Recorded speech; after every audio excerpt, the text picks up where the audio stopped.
அது ஒரு தத்தி அரசியலுங்க. இன்னைக்கு வந்து ஒரு துண்டு சீட்டில் படிக்கிறாரு.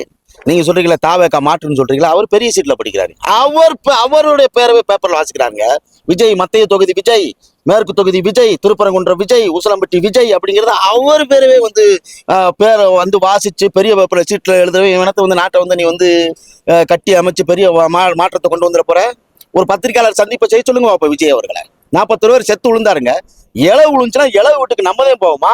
இலை விழுந்தே பூரா ஏன் வீட்டுக்கு வாடானா அப்ப எவ்வளவு பெரிய திமிரு இருந்தாலுக்கு. 41 பேர் செத்து விழுந்தோடனே மாநில பொறுப்பாளர் அத்தனை எனக்கும் பொறுப்பு இல்லை, இதுக்கு அதுக்கு எனக்கு சம்மந்தம். எல்லா பேரும் ஓடுற அப்ப என்ன திமிரு? பண திமிரு தானே. 250 ஓடிய விட்டுட்டு நான் வந்துட்டேன்னா உன்னை யாரு கூப்பிட்டது? உன் தத்துவம் என்ன? நாங்க தான் வந்து திராவிட கட்சிக்கு மாற்று அப்படின்னா தமிழ் தேசியமும் திராவிடமும் இரு கண்களுக்கிற கச்சத்தீவை தூக்கி கொடுத்தது கருணாநிதி, ஈழத்தமிழர்களை கொன்றது கருணாநிதி, முல்லை பெரியாரை வேடிக்கை பார்த்தது கருணாநிதி, காவேரியை வேடிக்கை பார்த்தது கருணாநிதி. அப்ப ஒட்டுமொத்தம் வந்து அந்த பாலாற்று நீராற்றுடைய அத்தனை தமிழர்களுடைய உரிமைகள் மறுக்கப்பட்ட பொழுது இந்த தமிழர்கள் துரோகம் செஞ்சது இந்த திராவிட கட்சி. அதே திராவிடத்தை தூக்கி நான் நட்டமா தூக்குறேன்னா இப்ப நாங்க 15 ஆண்டு காலமா வந்து நான் 3 லட்சம் உறவுகளை இழந்து மீனவர்களை இழந்து இந்த மண் வளம் மலை வளம் காட்டு வளம் அத்தனை உலக நாடுகளுக்கு வந்து ஏன் அவன் மலையாள தேசத்துல அவனுக்கு கல் இல்லையா, மழை இல்லையா, ஏன் அவன் உடைக்கிறானா? இது ஆன்மீக பூமிங்கிறான், தெய்வம் ஆளும் பூமி.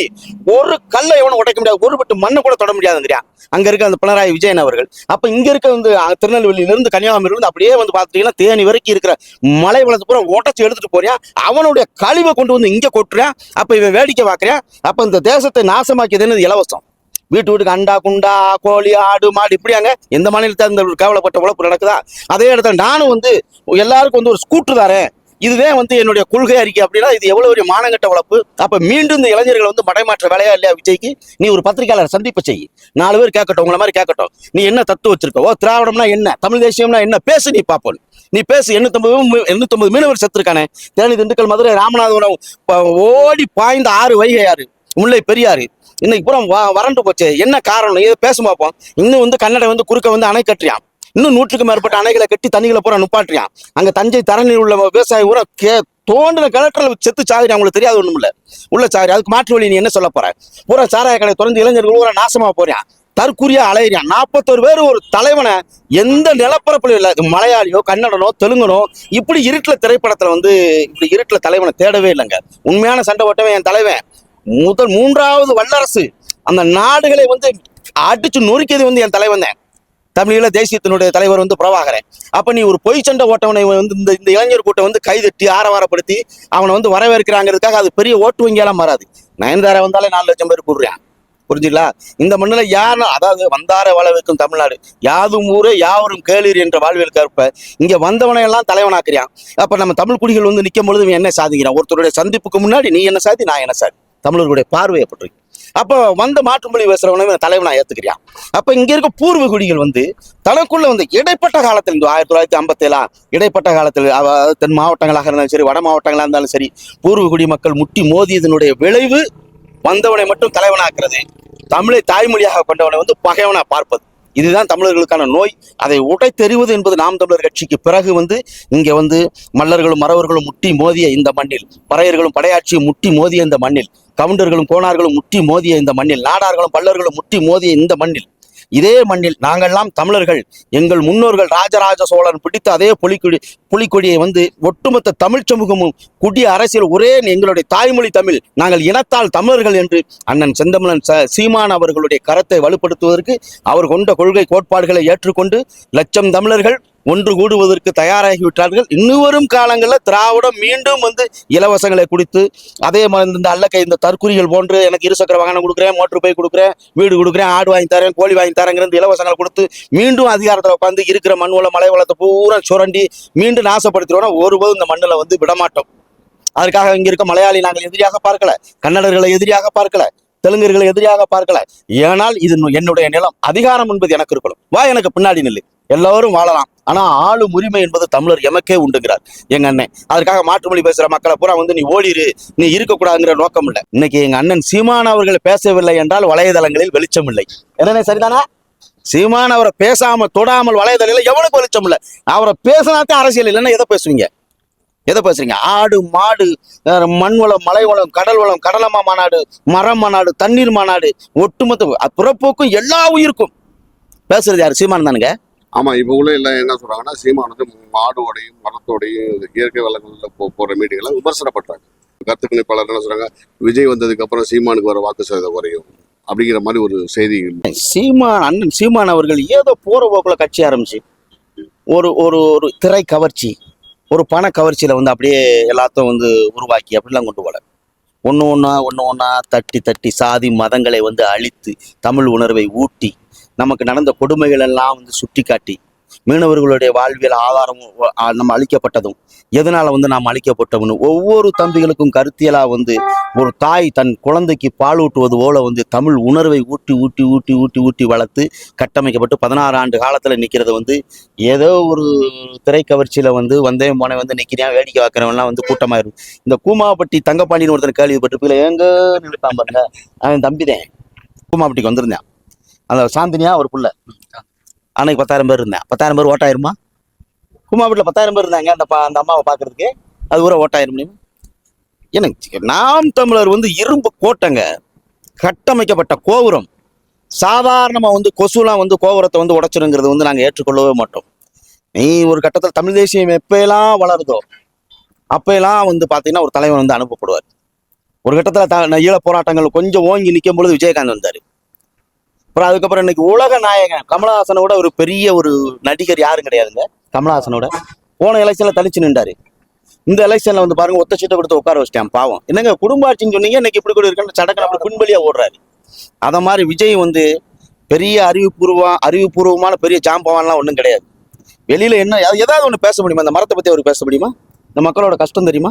வேர்வை செஞ்சுமா? தொழிலாளரோட வாழ்வியல் தெரியுமா? மீனவரோட துன்பம் தெரியுமா?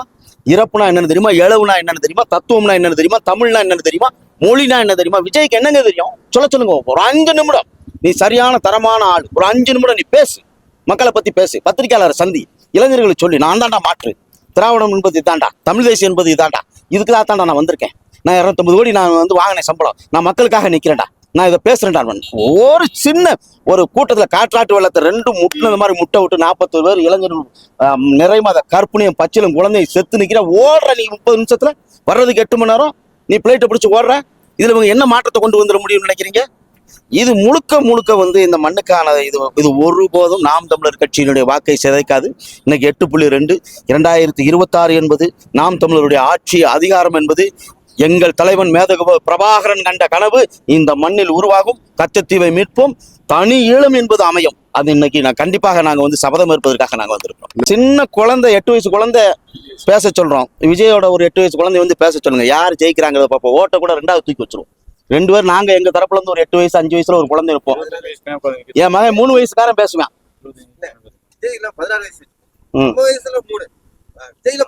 எங்க சின்ன குழந்தைய விடுங்க, அவர் ஒரு 5 நிமிஷம் இப்படி மாடியில் நின்று பேச சொல்லுங்க.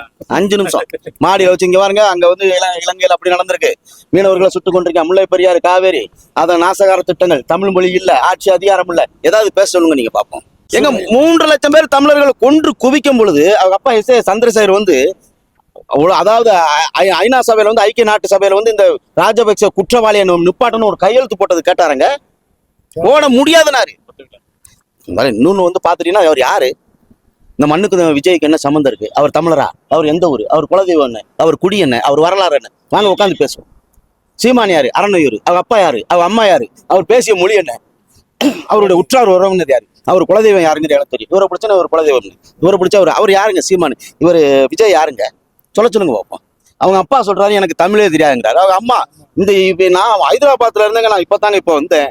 இது எங்களுக்கெல்லாம் தமிழெல்லாம் கொஞ்சம் கூட வராது. என்ன தமிழன்னா அப்ப வந்தேன் போனவெல்லாம் இவன் தமிழ்ன்ற பேர்ல வந்து மிளகா அரைப்பேன், காலம்பூரா மிளகா அரைப்பேன். அதை நாங்க கூட பார்த்துக்கிட்டே இருக்க முடியுமா? ஒருபோதும் முடியாதுங்க. என்ன எங்களை பொறுத்தவரை எங்கள் ஆய்வின் அடிப்படையில வந்து விஜய் என்பவர் தமிழரே அல்ல.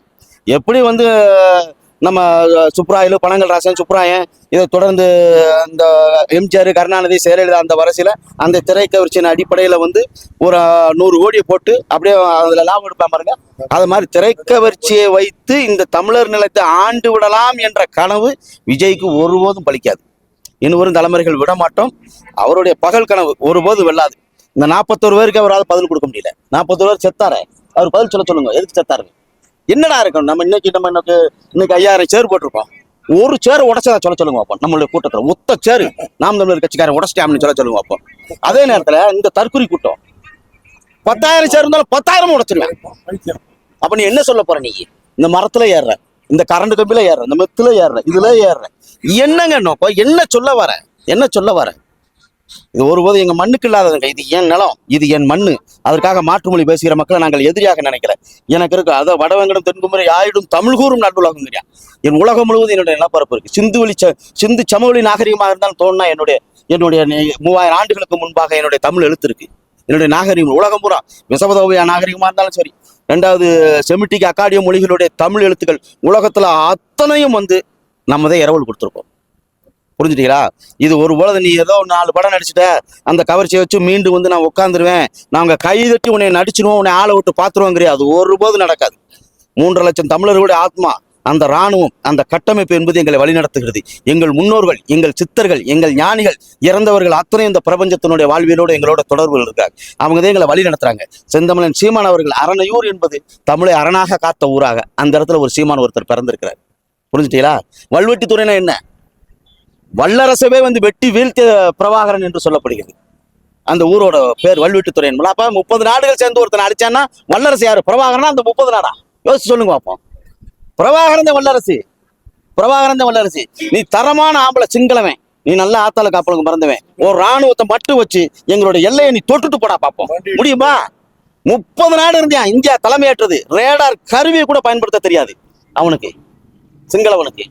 ஆனா அந்த இடத்துல 30 நாடு சேர்ந்து ஒரு இடத்துல அப்படியே குன்று குமிச்சு, இது ஒருபொழுதும் வந்து விதைகள் விதைக்கப்பட்டுருச்சு. அவருக்கு தெரியும் எங்களுடைய பழுவை அடுத்த தலைமுறைகளுக்கு நாங்கள் வந்து கடத்த விரும்பவில்லை. எங்களுடைய சுதந்திர வேட்கை என்பது எங்களுடைய தலைமுறையிலே வந்து எங்களுடைய பிள்ளைகள் வந்து அணிவிக்க வேண்டும் என்பது தலைவர் நினைச்சாரு. ஆனால் ஒருவேளை எங்களுடைய போராட்ட களங்கள் வந்து அது கனவானால் அடுத்த தலைமுறைக்கு கையளிக்கும் அத்தனை அறிவு கூர்மையான எண்ண ஓட்டமும் எங்களுக்கு இருக்கு அப்படின்னு தலைவர் என்னைக்கே சொல்லிட்டு போயிட்டாரு. அதனால வந்து அந்த போராட்டம் முடியலை. அப்படியே வந்து நெருப்பு மாற்றி ஒரு இடத்துல வந்து கையகப்படுத்தப்பட்டிருக்கு. அந்த பெருநெருப்பு பிரபாகரனுடைய பெருநெருப்பு என்பது அது செந்தமிழன் சீமான் அவர்கள் வந்து கையகப்படுத்திருக்கு. அப்படியே மாற்றி மாற்றி மாற்றி திராவிடத்தில் சிக்கி திரிந்த இந்த தமிழர்கள், கம்யூனிஸ்டுகளில் சிக்கி திரிந்த இந்த தமிழர்கள், காங்கிரஸ் கட்சியில் சிக்கி திரிந்த இந்த தமிழர்கள், சாதி கட்சிகளில் சிக்கி திரிந்த இந்த தமிழர்கள் தமிழ் தேசிய அரசியலை முன்னிறுத்தி அந்த சாதி சமய கருத்தியல் கோட்பாடுகளை பூரா வேறறுத்து தமிழர் என்ற ஒற்றை புள்ளியில் நிறுத்தியது மேதகவே பிரபாகரன். அதை வழிநடத்தியது எங்க அண்ணன் செந்தமிழன் சீமான். இதுதான் வரலாறு.